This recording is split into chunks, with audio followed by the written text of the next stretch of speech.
নমস্কার বন্ধুগণ, welcome to Rudrapur বাছুরগোট চৈত্র মাসের দ্বিতীয় মঙ্গলবার মা আসছেন। মায়ের কাছে প্রার্থনা করি মা সবাইকে রক্ষা করবে।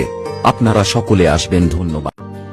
আমার জানতে ইচ্ছে করে মাগো, জানতে ইচ্ছে করে, আমার জানতে ইচ্ছে করে মাগো, জানতে ইচ্ছে করে।